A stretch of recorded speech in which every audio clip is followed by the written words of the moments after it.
सूर्य की रोशनी धरातल पे आ रही है और जून जुलाई के महीना में किडनी में कंपाउंड हो जाता है, चवरा में जाता है लड़का, वो नहीं ग्लूकोन डी पी के रह जाता है। क्या है भाई, तो इतना ज़्यादा ताप पड़ता है तो कौन अभिक्रिया चलती है? अभिक्रियाओं के चलते संलयन की अभिक्रिया चलती है। NO3 ए जी ओ जी लो जी सुनो जी, इसमें घोर दिया कोची देवता NaCl, इसमें क्या हो रहा AgNO3, दोनों बोतलवा को लिया लेगा ढिंका चिका मिला दिया। 1743 ईस्वी में हैप्पी बर्थडे हुआ और 1794 में घुलिट गए। ये छठियारी टाइम है, ये बाछी वाला टाइम है, ठीक है। 1794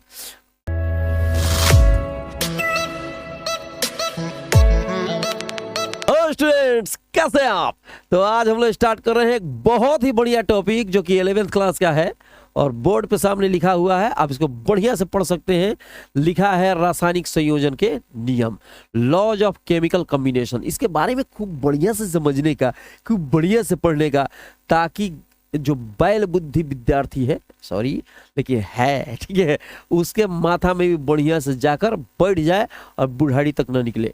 तो सबसे पहले समझेंगे रासायनिक संयोजन के नियम क्या है। देखिए होता क्या है, इस नियम को लगभग 17वीं शताब्दी से, कब से, वैज्ञानिक बहुत सारा लगा हुआ था 17वीं शताब्दी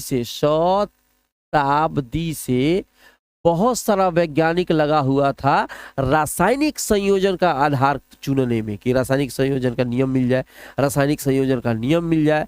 तो उसके बाद 17वीं शताब्दी से आज तक कुछ 5 नियम मिले जो कि आपके सामने ही, ठीक है। मोटू पढ़ के बताओ। द्रव्यमान संरक्षण का नियम, दूसरा है स्थिर अनुपात का या संगठन का नियम, या तीसरा गुणित अनुपात का नियम, उसके बाद गैलुसाक का गैसीय आयतन का नियम, और हो गया एवोगाड्रो का नियम।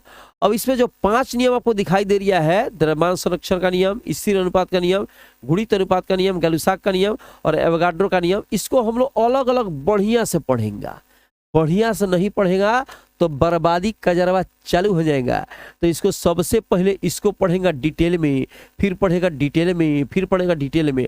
और एनसीईआरटी का जो आपका दिख रहा है 1.5 लेक्चर है, तो 1.5 का 1 नंबर ये पढ़ेगा एक लेक्चर में, दूसरा में ये पढ़ेगा, तीसरा में ये पढ़ेगा, चौथा में ये पढ़ेगा। हबड़ाने के नहीं, पढ़ने का, मन से पढ़ने का। तो सबसे पहले पहला पढ़ने का द्रव्यमान संरक्षण का नियम। चलो ढिंका चिका आगे। अब देखिए, अब इसमें हेडिंग आ गया द्रव्यमान संरक्षण का नियम। अब संरक्षण का अर्थ होता है सुरक्षा। संरक्षण का अर्थ क्या होता है मेरे भाई? सुरक्षा।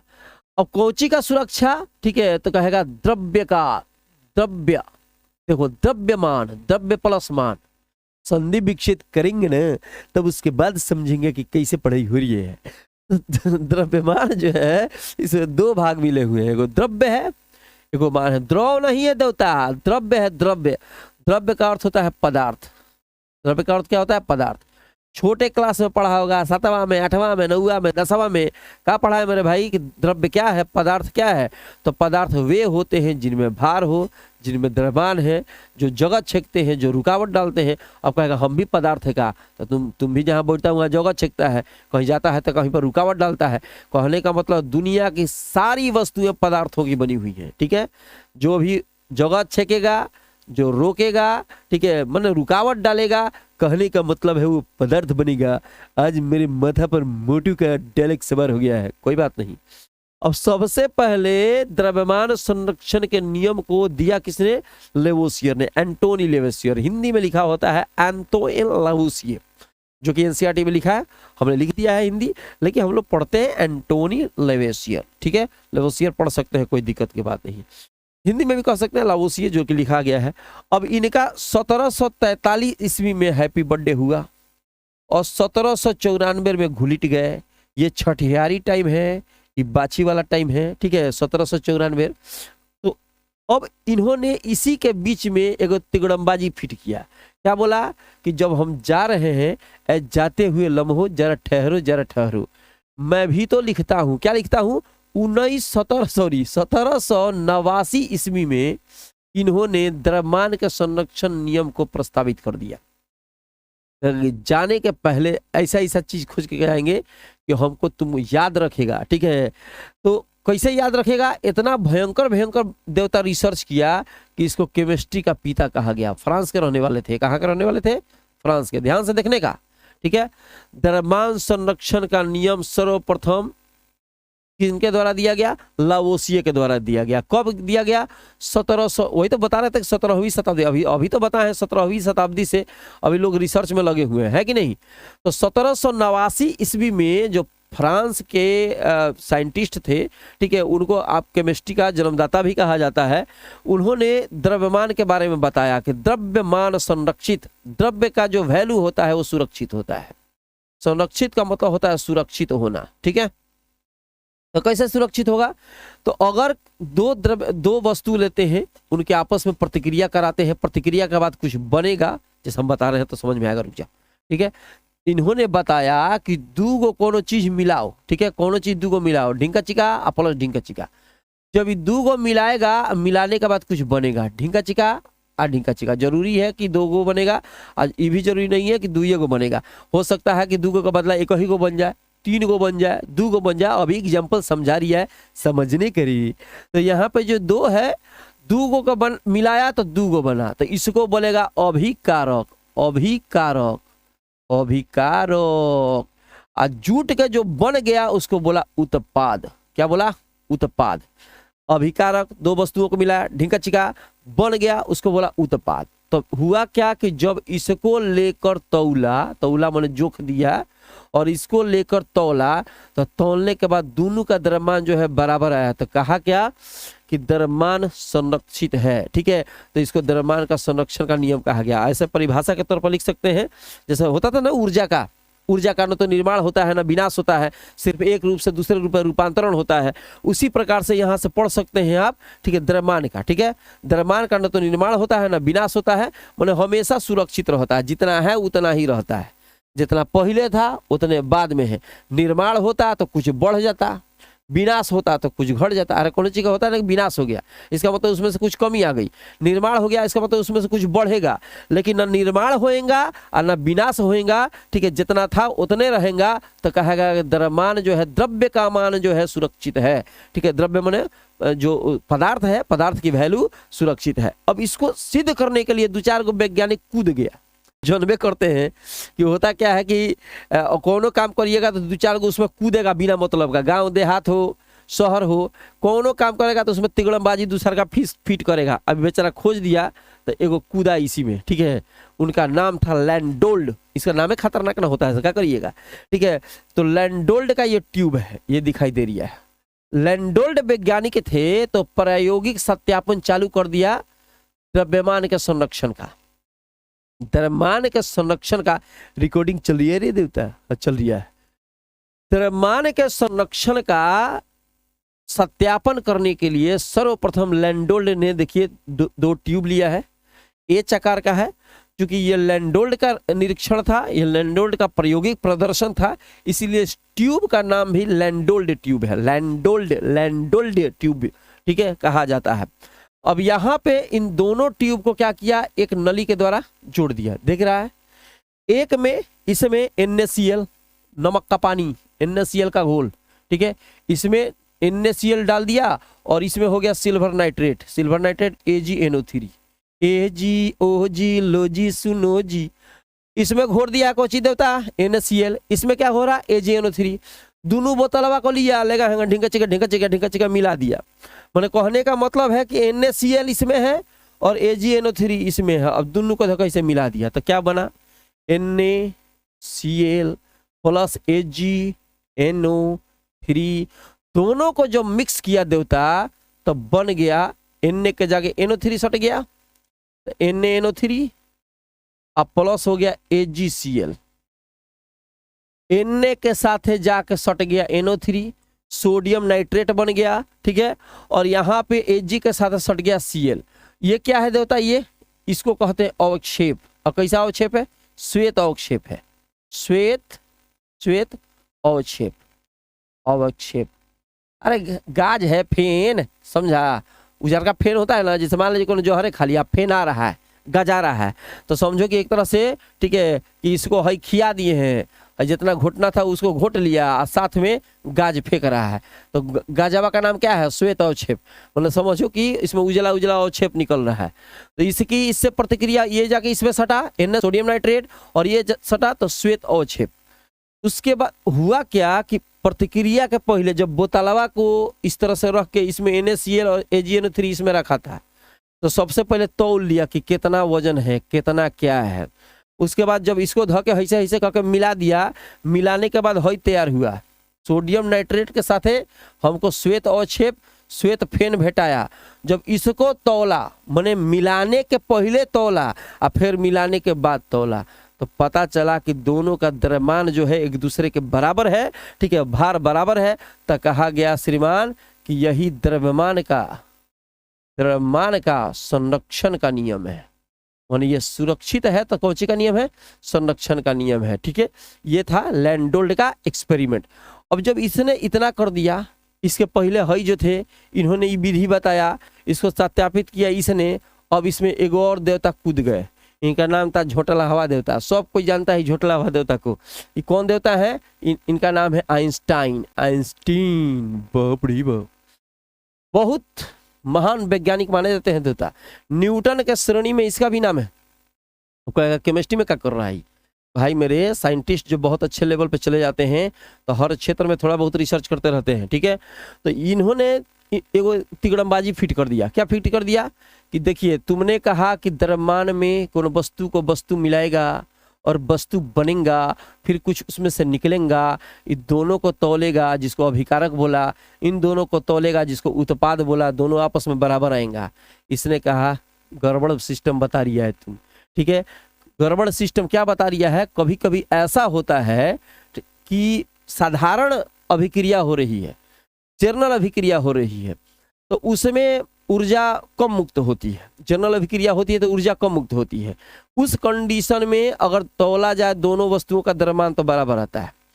कभी उसके अगर स्पेशल केस में देखा जाए तो नाभिकीय लेवल पर, अगर नाभिकीय लेवल क्या होता है? अणु हो गए, परमाणु हो गए, उतने छोटे लेवल पर अगर कोई अभिक्रिया होती है तो काफी मात्रा में ऊर्जा मुक्त होती है। देखता नहीं है? ठीक है, हाइड्रोजन बम, परमाणु बम, नाभिकीय अभिक्रियाओं का खेल है। 1945 ईस्वी में नागासाकी हिरोशिमा पर बम गिरा दिया अमेरिका ला, डिम से ना फट गया, कोई जना का हैप्पी बर्थडे हो गया, वही लगल है। समझ रहे ना? तो समझ सकता है कि नाभिकीय अभिक्रिया में ऊर्जा कितनी मुक्त होती है। बहुत ज्यादा ऊर्जा मुक्त होती है। ठीक है, सूर्य से आने वाली ऊर्जा भी नाभिकीय अभिक्रियाओं का एक स्रोत है कि नहीं?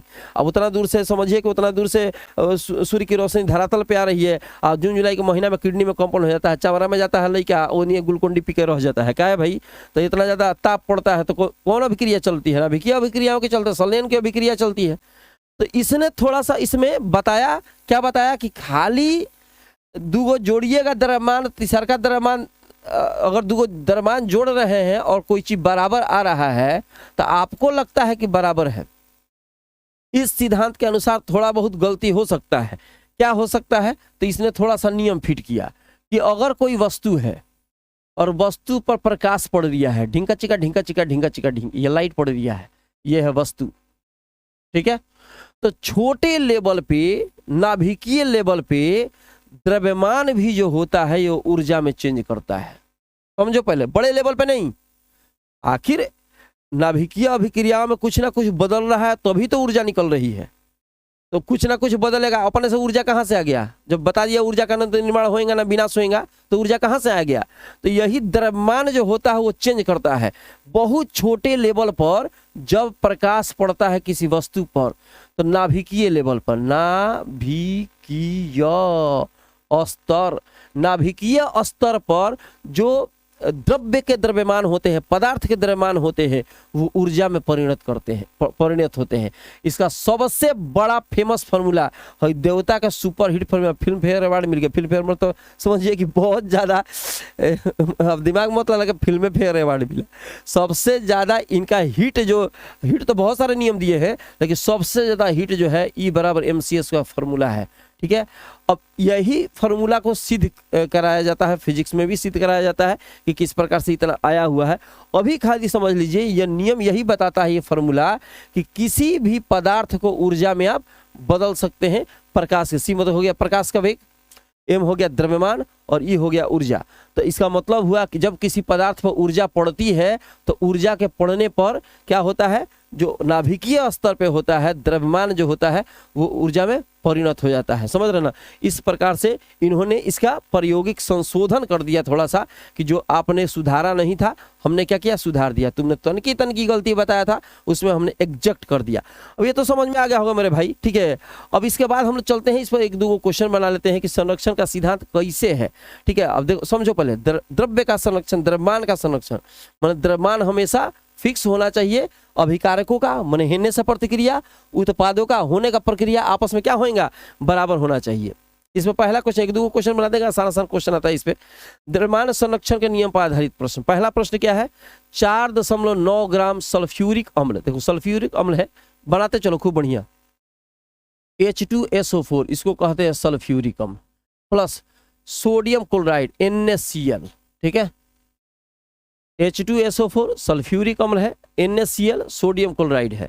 कितना द्रव्य वियोजित होगा, माने इसमें अलग अलग, यदि इस अभिक्रिया में 6 gram sodium bisulphate, sodium bisulphate, ठीक है, और हाइड्रोजन क्लोराइड बनता है।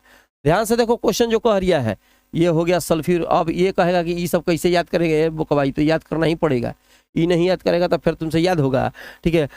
हो गया सल्फ्यूरिक अम्ल, ठीक है, उसमें क्या मिला दिया, नमक मिला दिया NaCl, ठीक है। मेरे टूथपेस्ट में नमक है, ठीक है, दोनों को मिलाया तो प्रतिक्रिया हुआ, तो इधर देखो ई बन गया सोडियम बाइसल्फेट और यहाँ हाइड्रोक्लोरिक, मिला भी सकता है, एगो Na, दो H है तो एगो H, सल्फेट SO4 और Cl, ठीक है, समझ लिया है।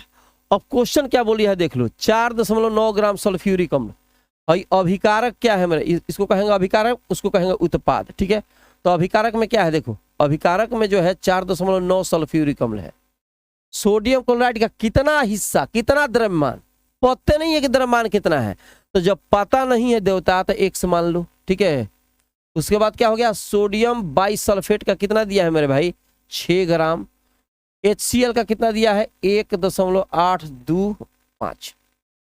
तो कितना द्रव्यमान, अब कितना द्रव्यमान कर भाई, तो आसान सा क्वेश्चन है, इसको इधर भेजने का, तो माइनस हो जाएगा, तो हो जाएगा 6, इसको जोड़ ही दो, जोड़ो 7 हो जाएगा। अब हमें मत जोड़ देना, तो खतरनाक मैथ होता है, इसमें ना जुटेगा जी। तो 7, 8, 2, 5 एक के होने भेजने का, तो 4.9 इसमें से माइनस होएगा, तो 7.825 और 4.9 इसमें से माइनस करो, हई हो गया 5, हई हो गया 2, हई हो गया 18 में, एक 10 18 में से 9 हो गया और यहाँ 2 हो गया।